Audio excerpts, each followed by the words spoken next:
बिस्मिल्लाहिर्रहमानिर्रहीम। अस्सलाम वालेकुम। मैं हूं फ़हीम अख्तर, एक नए व्लॉग के साथ हाज़िर खिदमत हूं।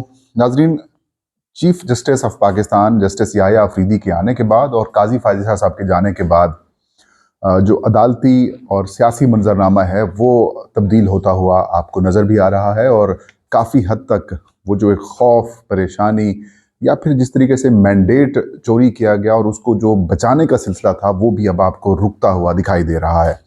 सुप्रीम कोर्ट ऑफ पाकिस्तान में चीफ जस्टिस याह्या खान अफरीदी की इंटरवेंशन के बाद अब मामलात इलेक्शन कमीशन ऑफ पाकिस्तान की जानिब बढ़ना शुरू हो चुके हैं। Sikandar Sultan Raja chief election commissioner of Pakistan है, उनकी परेशानियों में इजाफे के बाद अब जो चीफ जस्टिस काजी फायज़ा साहब थे उनकी और इलेक्शन कमीशन की मिली भगत से जो रिटायर्ड ट्रिब्यूनल्स लगाए गए थे, अब उनके जाने का वक्त जो है वो शुरू हो चुका है। तहरीक इंसाफ ने जो इलेक्शन ट्रिब्यूनल्स पंजाब के लिए बनाए गए थे 8 ट्रिब्यूनल्स, और जो सुप्रीम कोर्ट ऑफ पाकिस्तान का जो फैसला था 30 सितंबर वाला, उसको चैलेंज कर दिया है या फिर उसके ऊपर नजरसानी जो अपील है वो दायर कर दी है। और ये अपील जो पीटीआई के उम्मीदवार थे NA 128 से और पाकिस्तान तहरीक इंसाफ के सेक्रेटरी जनरल भी हैं सलमान अकरम राजा, उनकी जानिब से सुप्रीम कोर्ट में ये दरख्वास्त दायर की गई है। इसका इम्पैक्ट क्या हो सकता है और मौक़िफ़ क्या इख्तियार किया है सलमान अकरम राजा ने, वो आपके साथ शेयर करेंगे। और इलेक्शन कमीशन में क्यों परेशानी इस वक्त मौजूद है वो भी आपके साथ शेयर करेंगे। सलमान अकरम राजा जो कि खुद NA 128 लाहौर से उम्मीदवार थे और पिछले की 3 इलेक्शंस या 2 से 3 इलेक्शंस ऐसे जनरल इलेक्शंस हुए हैं जहां पर तहरीक इंसाफ के उम्मीदवार को कभी इस हल्के में शिकस्त नहीं हुई। लेकिन हैरान कुन तौर के ऊपर जो ओन चौधरी हैं, जो कि इमरान खान साहब के PA भी हुआ करते थे, पाकिस्तान इस्तेकाम पाकिस्तान पार्टी में वो गए और यही वो हल्का था जहां पर नवाज शरीफ, मरियम नवाज का भी वोट था, वज़ीर आज़म शहबाज शरीफ का भी वोट था, यानी कि शरीफ ख़ानदान की जो पूरी जो फैमिली है उनके वोट जो है इसी हल्के में थे।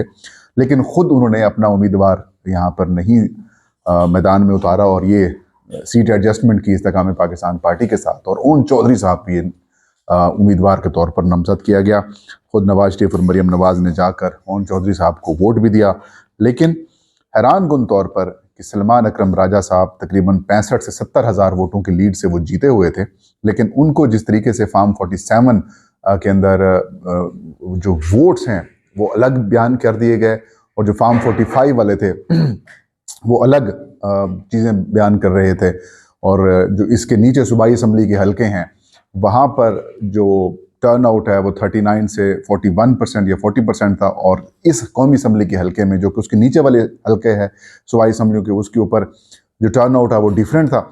और जो ऊपर वाले हल्के कौमी असम्बली का हल्का है वहाँ पर टर्न आउट 50+ चला जाता है। तो इसका सीधा सीधा मतलब ये है कि रिटर्निंग ऑफिसर के दफ्तर में बैठकर एक फर्जी फार्म 45 बनाए गए हैं और फिर उसी बेस के ऊपर नतीजा जारी कर दिया गया। फौरी तौर पर इस वारदात को सलमान अकरम राजा ने इलेक्शन कमीशन ऑफ पाकिस्तान में चैलेंज किया, लेकिन इलेक्शन कमीशन ऑफ पाकिस्तान ज़ाहिर है आपके इल्म में है कि वो किस तरीके से सिकंदर सुल्तान राजा चाहते कि तहरीक इंसाफ ये नशिस्त जीत जाए और फिर वो ऐसी नशिस्त जो कि मियाँ नवाज शरीफ साहब के घर की नशिस्त हो, और फिर इस्तेकाम पाकिस्तान पार्टी को भी तो कहीं ना कहीं एडजस्ट करना था।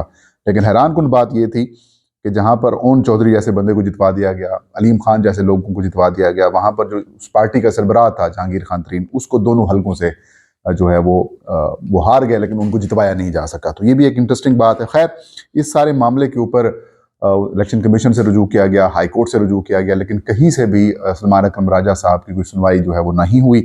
और इसी चीज़ को लेकर इलेक्शन ट्रिब्यूनल्स के ऊपर जो पंजाब से मुतालिक मामला थे, क्योंकि जो बैटल जो आप इसे कह सकते हैं कि जो मैदान जंग था इंतखाबात का वो पंजाब ही था। 141 सीट्स हैं पंजाब की कौमी असम्बली की और 297 जो है वो सूबाई असम्बली की नशिस्तें हैं। तो आप खुद अंदाज़ा लगा लें कि 266 कौमी असम्बली की जनरल सीट्स में से 141 नशिस्तें सिर्फ पंजाब की हैं। जो आप इसे कहते हैं कि जो सादा अक्सरियत है, अगर कोई पंजाब को जो काबू कर लेता है तो वो बआसानी जीत जाता है। लेकिन पंजाब के इलेक्शन ट्रिब्यूनल्स के ऊपर सबसे ज़्यादा शिकायत आई, इंतखाबात के ऊपर बड़ी शिकायत आई, लेकिन इलेक्शन कमीशन ऑफ पाकिस्तान ने एक तो 8 फरवरी और 9 फरवरी को जो इन्होंने नतीजे चेंज किए वो जो इलेक्शन कमीशन के इख्तियारात थे वो इस्तेमाल नहीं किए गए। और फिर जब एक आइनी रास्ता होता है इलेक्शन ट्रिब्यूनल्स का, और उस वक्त कानून ये था कि जो ट्रिब्यूनल्स होंगे वो रिटायर्ड जजेस नहीं होंगे बल्कि हाजिर सर्विस जो हाई कोर्ट्स के जजेस होंगे वो होंगे। लेकिन इलेक्शन कमीशन ने यहाँ पर भी आप इसे कह सकते हैं कि अपनी बदनीति का मुजाहरा किया, एक फ्रॉड का मुजाहरा किया, और पंजाब के सिर्फ 2 ट्रिब्यूनल्स जो है वो उन्होंने बनाए। और आप खुद अंदाजा लगा लें कि बाकी सूबों में ज़्यादा ट्रिब्यूनल्स हैं, और पंजाब जिसके 141 कौमी असम्बली की सीट्स हैं, 297 सूबाई असम्बली की सीट्स हैं, वहाँ पर इन्होंने कोई ऐसा काम नहीं किया कि ट्रिब्यूनल्स बनाए जा सकें। तहरीक इंसाफ ने इस मामले को चैलेंज किया।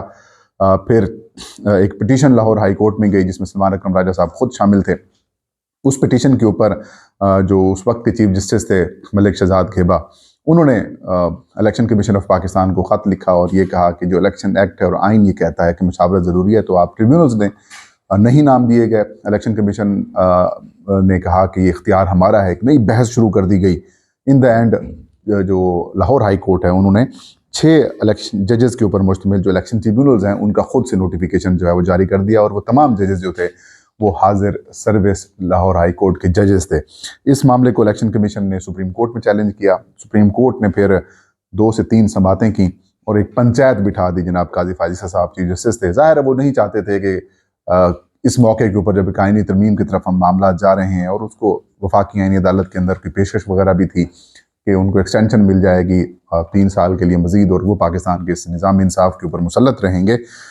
लेकिन फिर जब नोटिफिकेशन हो गया, इलेक्शन कमीशन ऑफ पाकिस्तान को ये हुक्म दिया गया कि आप जाएँ chief justice Lahore high court जो कि नई आई थी उनके साथ मुशावरत करें। फिर सिकंदर सुल्तान राजा साहब और chief justice Lahore high court की मुशावरत होती है, और मुशावरत के बाद ये तय होता है कि पंजाब की हद तक जो 8 ट्रिब्यूनल्स हैं वो बनाए जाएंगे, और उसमें 4 रिटायर्ड जजेस होंगे और 4 जो हैं वो हाजिर सर्विस जजेस होंगे। 2 हाजिर सर्विस पहले आ चुके थे, लिहाजा 4 जो रिटायर्ड जजेस थे उनको एडजस्ट कर लिया गया, और कुल 8 जो ट्रिब्यूनल्स हैं उन्होंने काम शुरू कर दिया। ये फैसला आया 30 सितंबर 2024 को, और उसके तकरीबन 24-25 दिन के बाद जनाब काजी फाजिसा साहब रिटायर हो गए।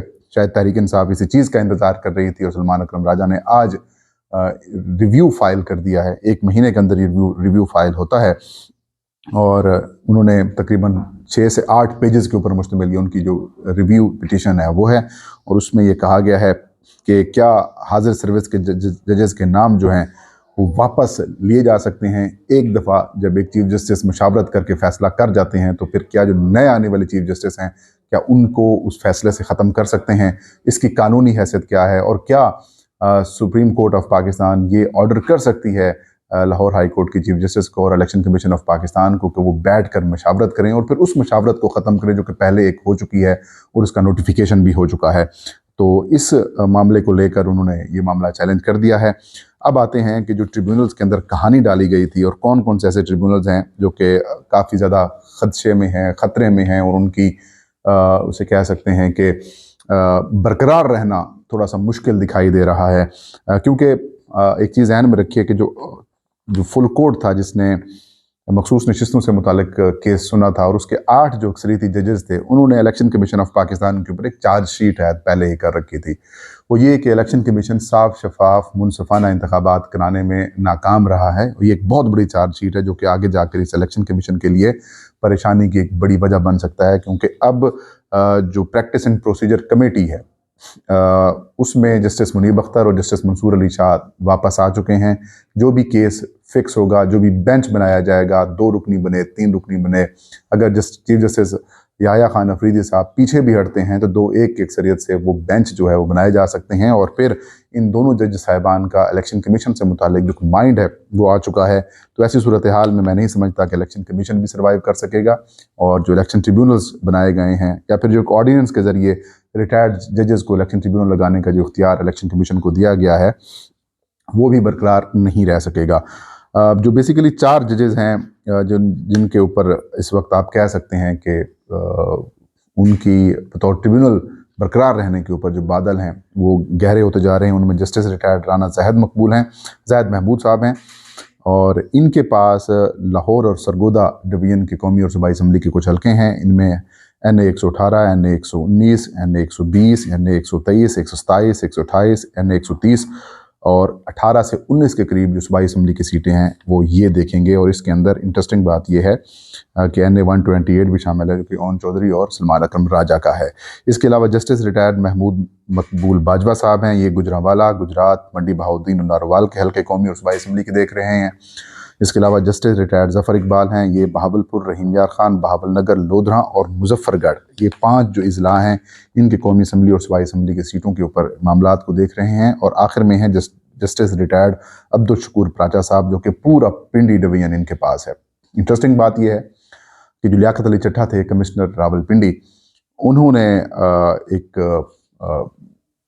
कह सकते हैं कि एक बहुत बड़ा अटैक किया था बेसिकली काजी फायदे और इलेक्शन कमीशन और सिस्टम के ऊपर, कि पूरे पिंडी डिवीजन से एक सीट भी मुस्लिम लीग नून या फिर पीपल्स पार्टी हासिल नहीं कर सकी थी।